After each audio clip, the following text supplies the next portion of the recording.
रहीम। सबसे पहले मैं ये कहूँगा कि 26वीं अमेंडमेंट के बाद हम मुखला एक पेज पे नहीं आ रहे थे, लेकिन इस 27वीं अमेंडमेंट के बाद से हम जो मुखला है वो सब एक पेज पे आ गए। और मैं अप्रिशिएट करता हूँ सत्तर बार एसोसिएशन को कि उन्होंने ये प्रोग्राम कन्वेंशन अरेंज किया। मैं ये कहूँगा कि इन अमेंडमेंट के बाद से हमें हमारे कॉन्स्टिट्यूशन का नाम चेंज कर देना चाहिए। इसको इस्लामिक रिपब्लिक ऑफ पाकिस्तान का कॉन्स्टिट्यूशन के बजाय इसको हमें मिलिट्री कॉन्स्टिट्यूशन डिक्लेयर कर देना चाहिए, क्योंकि ये जो कॉन्स्टिट्यूशन है ये पाकिस्तान की आवाम का कॉन्स्टिट्यूशन नहीं है और ना ही इससे किसी आम आदमी को कोई इंसाफ मिलेगा। इस अमेंडमेंट के बाद से हमारे आइन का जनाजा निकल चुका हुआ है। इसमें ये जो कोर्ट्स है और इनका नाम भी, ये जो कोर्ट्स है ये अब आईनी कोर्ट्स नहीं रही है। इन कोर्ट्स की हैसियत अब एक वडेरे की औताक, एक चौधरी का डेरा और एक खान की औताक के बराबर रह गई है। या ये एक मिलिट्री कोर्ट्स बन चुकी हुई है। इनका कॉन्स्टिट्यूशन से कोई ताल्लुक नहीं है और न ही ये आईनी कोर्ट्स है। मैं आप सबसे ये कहूँगा कि 26वीं और 27वीं अमेंडमेंट के जितने भी हामी हैं उन सब की हर फोरम में मुखालफत करें, चाहे वो किसी भी बार के इलेक्शन में हो, और उनको एक मैसेज क्लियर दें कि हम किसी भी तौर पे ये जो अमेंडमेंट्स हैं इनको एक्सेप्ट नहीं कर सकते। आपके सामने लाड़काना के जस्टिस का वाकया है, एसपी के खिलाफ ऑर्डर पास किया, एसपी चेंज नहीं हुआ, जस्टिस साहब चेंज हो गए। आपके सामने हनी चांडियो और सरपत मेरानी का वाकया है, जज ने रिलीज का ऑर्डर दिया, पुलिस कस्टडी लेके भाग गई। ये सब इस 26वीं आईनी अमेंडमेंट की वजह से हो रहा है। फिर अनवर मंसूर खान साहब ने कहा था कि ये जो अमेंडमेंट्स हैं ये ऐसे आ रही है जैसे कोई क्वाइफ आती है। तो मैं ये कहूँगा कि क्वाइफ फिर भी नकलें करती होगी, ये अमेंडमेंट्स वो भी नहीं कर रही, जो लोग इसको पास कर रहे हैं वो उस क्वाइफ से भी नीचे चले गए। 28वीं अमेंडमेंट जो ये लाना चाह रहे हैं, जिसमें ये 3 सूबे बनाना चाह रहे हैं, कराची, सिंध, मेरठ, हम उनको एक बता दें, जिसने भी सिंध की वादानियत को चैलेंज किया उसको नहीं छोड़ेंगे।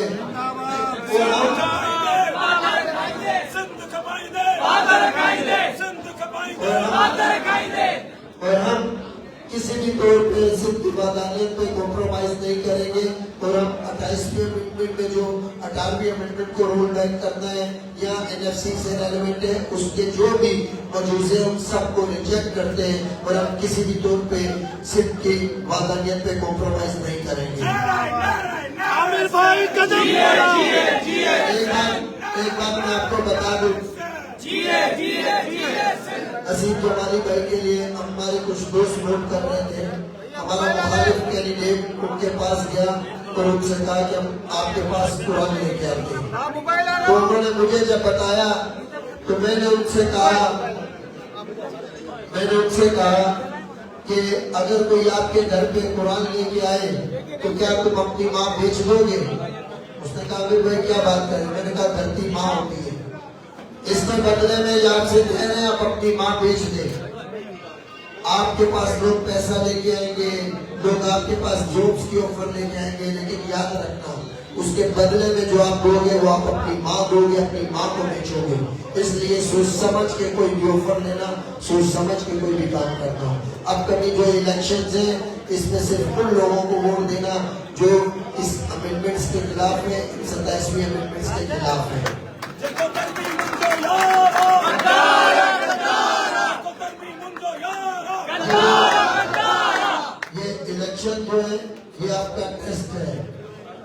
इसमें आपने जब आप उन लोगों को देना वोट जो कल आपके साथ खड़े होंगे और इसमें फेल मत होइएगा।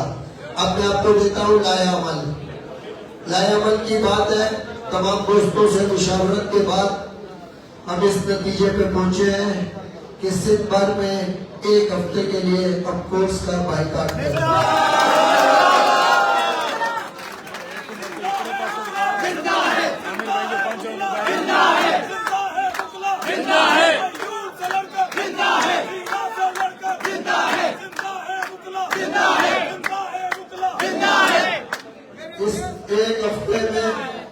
इस एक हफ्ते में हम चीफ जस्टिस ऑफ पाकिस्तान से डिमांड करते हैं कि वो फुल कोर्ट रेफरेंस बुलाएं और ये जो 26वीं आईनी तरमीम है और जो 27वीं आईनी तरमीम है इसका जुडिशियल जायजा लें। अगर वो एक हफ्ते के अंदर 26वीं आईनी अमेंडमेंट से रेलेवेंट जो पटिशन है और जो 27वीं अमेंडमेंट से रेलेवेंट जो पटिशन है उसको नहीं सुनते हैं और हमारा जो राइट है जुडिशियल राइट है, फिर वो कहेंगे कि हम रोडों पे आ रहे हैं, हम रोड ब्लॉक कर रहे हैं, हम कोई और लायामल दे रहे हैं। हम उनसे ये क्लियर करेंगे हम ये सब नहीं चाहते हैं और मैं फौरी तौर पर उनसे कहूंगा कि जस्टिस मंसूर अली शाह साहब और जस्टिस अतर मिनिल्ला साहब का जो रेजिग्नेशन है वो उनको वापस करें और उनको उस बेंच में हिस्सा बनाएं। उन सब का ये हिस्सा है। मैं जस्टिस मंसूर अली शाह साहब अतर मिनिल्ला साहब की गैरत को सलाम करता हूँ, लेकिन मैं उनसे ये बताऊं कि उन्होंने जो इस्तीफा दिया वो बेगैरतों को दिया। आप गैरत की उम्मीद उनसे नहीं रख सकते थे, इसलिए आपको इस्तीफा नहीं देना चाहिए था। उन बेगैरतों ने 2 दिन भी नहीं लिए, आपका इस्तीफा लेके आपको फारिग कर दिया। तो हमें जस्टिस अतर मिनिल्ला और जस्टिस मंसूर अली शाह साहब उस बेंच का पार्ट एंड पार्सल होने चाहिए। जो भी एक हफ्ते के अंदर बेंच कॉन्स्टिट्यूट होगा, फुल कोर्ट बेंच हो, उसको हम सब वॉच करेंगे। उसकी जब भी हेयरिंग होगी पूरे सिंध से पूरे पाकिस्तान से मुकला इंशाअल्लाह ताला सुप्रीम कोर्ट पहुंचेंगे और अपना रोल प्ले करेंगे और अपने आइन की हिफाजत करेंगे।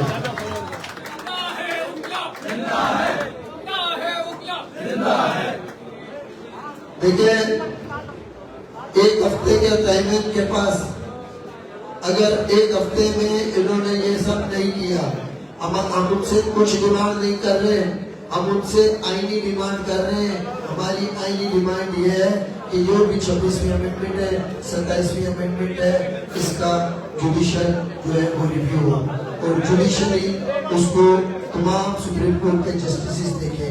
ये जो कॉन्स्टिट्यूशनल कोर्ट बनाई है उसकी इतनी जल्दी थी, इतनी जल्दी कोई चपरासी या बंदी भी अपॉइंट नहीं होता। एक दिन उन्होंने कॉन्स्टिट्यूशनल कोर्ट का तरमीम की, दूसरे दिन उन्होंने उसका नोटिफिकेशन निकाला और तीसरे दिन कोर्ट ले ली। आप पूरे पाकिस्तान में चले जाए, इतनी तेजी से अगर कहीं आपको कोई प्यून, कोई चपरासी, कोई भंगी भी अपॉइंट होता हुआ नजर आए तो आए और मुझसे बात करें। तो ये जो जिसको उन्होंने कॉन्स्टिट्यूशनल कोर्ट का हेड बनाया है उसकी हैसियत उन्होंने उस प्यून, चपरासी और भंगी से भी कम कर दी है और ये बताता है, उनकी जल्दबाजी ये बात बताती है कि वो जो अमेंडमेंट्स कर रहे हैं वो बदनीयती की बुनियाद पे थी। वो ये जानते थे कि ये अमेंडमेंट्स अगर सुप्रीम कोर्ट में चैलेंज होगी तो हो सकता है सारे जजेस बैठ गए, लेकिन एक उसको सुने, एक फुल कोर्ट बने, जिसपे सलाउद्दीन पवार साहब को भी मैं अप्रिशिएट करूंगा जिन्होंने लेटर लिखा। लेकिन हम सबको अब हिम्मत पकड़नी पड़ेगी, तमाम जजेस को हिम्मत पकड़नी पड़ेगी। हाँ, अगर नौकरी करनी है, अगर आपने गुलामी करनी है, सिर्फ पैसे लेने और सुबह उठना है, कोर्ट में आना और शाम में घर चले जाना है, तो बेशक आप अपनी सीटों पर बैठे रहें, लेकिन आपकी इज्जत कोई नहीं होगी, आप किसी भी गिनती में नहीं होगी। जिसका जब दिल चाहेगा आपको आएगा, पकड़ेगा, सीट से उठाएगा, फेंक देगा। तो इस सारी सूरत में मैं सत्तर में पूरे सिंध से जो वकील आए हैं मैं मैं उन सबका बेहद मशहूर हूँ कि वो सब आए, उन्होंने इसमें अपनी बड़ी तादाद से पार्टिसिपेट किया। और हमारे कन्वेंशन में कुछ जो लोग भेजे गए जो वकील नहीं थे उसको डिस्टर्ब करने के लिए मैं सिर्फ इतना कहूँगा कि ये उनकी घबराहट है। आज वो वकला की यूनिटी है उससे डर गए हैं। उन्होंने देख लिया है कि सारे वकला एक पेज पे आ रहे हैं। कल तक वो खुश थे क्योंकि उनको लग रहा था कि हम डिवाइडेड है, लेकिन अब जो उनसे उनको समझ आ गई है। शफकत रहीम भाई हमारे vice chairman Sindh bar council हमारे साथ मौजूद है और शफकत भाई की मौजूदगी में हम सब ने इस चीज का जो है डिसाइड किया है। और शफकत भाई ने की जो बात अच्छी है, ये चाहे किसी भी कोई भी पार्टी इनको सपोर्ट करती हो, चाहे वो गवर्नमेंट तहरीक हो, चाहे वो आज की मूवमेंट हो, सब जो शफकत भाई है ये असूल पे खड़े हुए और इन्होंने हमेशा राइट जगह पे खड़े होकर साबित किया कि वो इवन मोरो इंसिडेंट पे भी इन्होंने अपनी आवाज उठाई कि वो रियली एक इंडिपेंडेंट माइंड के पर्सन है। हम शफकत रहीम भाई को अप्रिशिएट करते हैं। मैं अपने भाई के बी लगारी को अप्रिशिएट करता हूँ। लास्ट टाइम जब अवर तहरीक चल रही थी तो के बी भाई जाहिर सजेशन ज्यादा देते हैं थोड़ा सख्ती से, तो लोग बोलते थे भाई ये इलेक्टेड बंदा नहीं है, इसको आप साइड पे कर दें। तो अब अल्हम्दुलिल्लाह मेरा भाई इलेक्टेड है।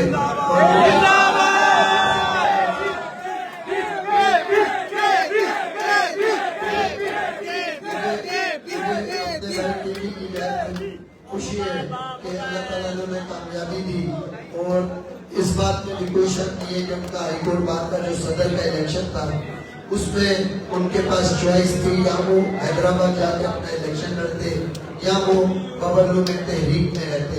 तो उन्होंने तहरीक में रहना मुनासिब समझा।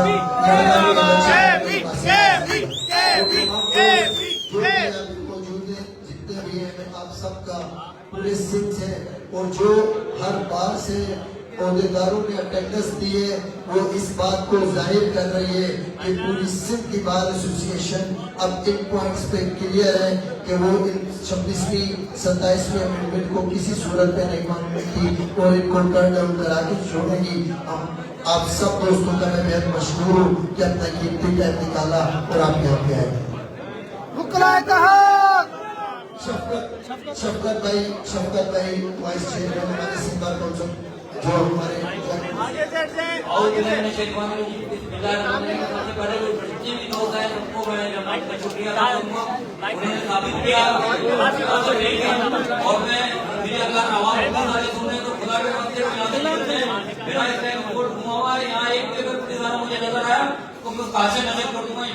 ये जो पुलिस करती है जो आमिर भाई ने अनाउंस किया है, मैं बीजेपी को इंडोर्स करता हूँ। 7 दिन का जो है हम बाइकाट करेंगे कोर्ट का। आमिर भाई हमारे जो भी पुलिस चल रही है इससे बड़े हैं, इन्होंने अनाउंस कर दिया, मैं इसको इंडोर्स करता हूँ, सेकंड करता हूँ। 1 हफ्ते तक हमारा कोई किसी अपडेट नहीं होगा और जिन्होंने भर्ती की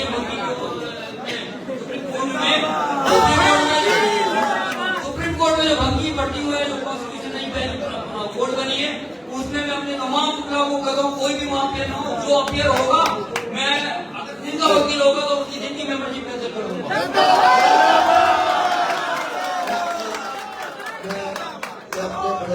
जाफर शाह साहब के लिए भी बहुत खुश हूँ और बबरलू करते हुए जिस तरीके से उन्होंने मेजबानी की, पूरी रात वहाँ बैठे रहते थे, हमारे साथ रहते थे। तो जाफर शाह साहब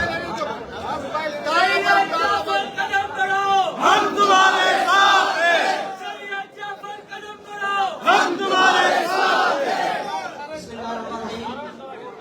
पीछे के दोस्तन सां मिनिस्टर साहब मोकिलिया हिकिड़ो जेको आहे अख्तर हिंद जेको आहे डिवीज़न जो सदर आहे यूथ जो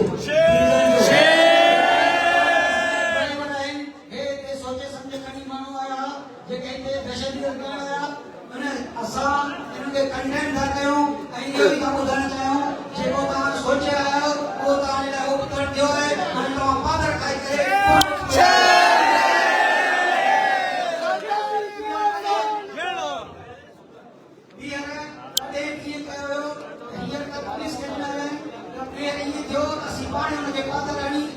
को लेकर पोता आई दीदा से आई पुलिस के हवाले न कर से बिस्मिल्लाहिर्रहमानिर्रहीम। सिंध के तमाम वकला को सक्कर के अंदर कामयाब कन्वेंशन मुनक्किद करने पर मुबारकबाद पेश करते हैं और तमाम मेहमानान गिरामी जो कराची, हैदराबाद, नौशहरों, नवाबशाह, भोटकी और पूरी सिंध से लाड़काना, कशमीर, कंदकोट, शहजादपुर से तशरीफ लाए हैं, हम सब दोस्तों के हम मशहूर हैं जिन्होंने शरीक होकर आज 26वीं और 27वीं तरमीम को मुश्तरका तौर पे और मुत्तफिका तौर पे रद्द कर दिया है।